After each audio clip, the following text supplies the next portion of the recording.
Hello and welcome to episode 2 of Life Lessons from a Lawyer. My name is Peter Hastings, a lawyer, educationalist, and administrator. The second episode, we're going to look at the danger of certainty. It's an interesting fact that every court case I've ever been involved with, pretty much, has lawyers on both sides. And the lawyers on both sides are telling their clients they've got a good chance of winning. And every court case that goes to trial, one set of lawyers turn out to have been wrong, even though they're experts. And this shows you, if nothing else does, that there's no such thing as a guaranteed case. There's no such thing as actually being certain that you're going to win. But beyond the court atmosphere, it's a dangerous trap to fall into, to think that because you feel that you're right and you find other people in your family or friendship group who will support you when you say, "Don't you think I'm right?"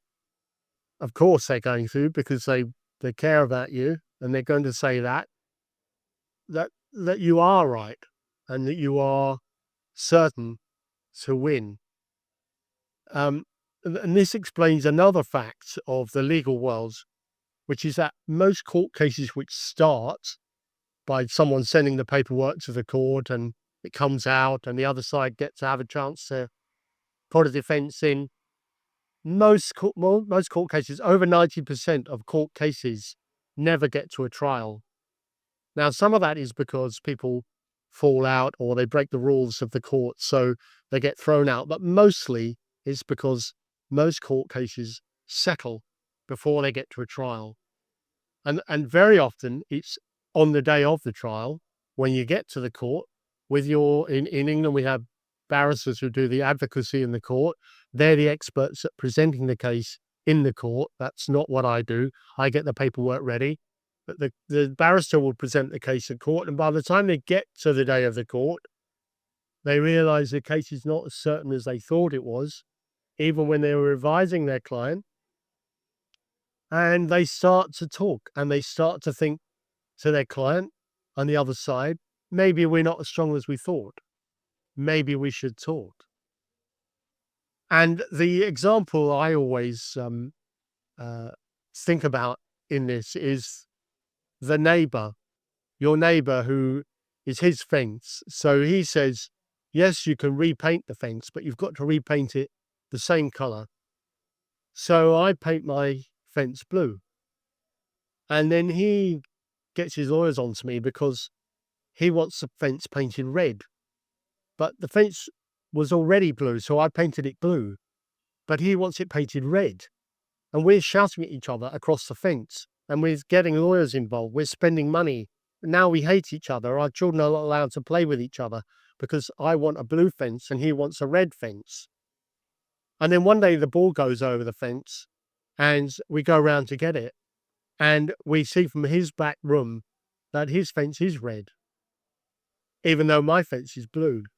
And even though it's the same fence, because my neighbor's got a different point of view to the point of view that I have.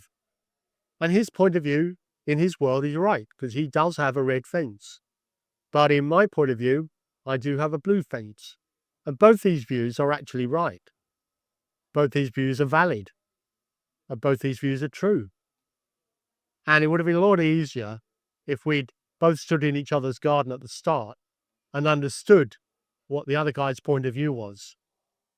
And this brings us back to the world of court, going to court, fighting with people, that if you can settle at the day of the trial, at the day of the court door, as we call it, if you can settle at the end, you could have settled at the beginning. You could have said, look, I think you're wrong, but I know I'm not guaranteed. You think you're right, but you're not guaranteed either. Let's sit down and have a coffee and talk about it for half an hour, and maybe we'll find a way forward. Maybe we're not certain. So being certain is a dangerous thing. Thanks very much. See you in the next episode.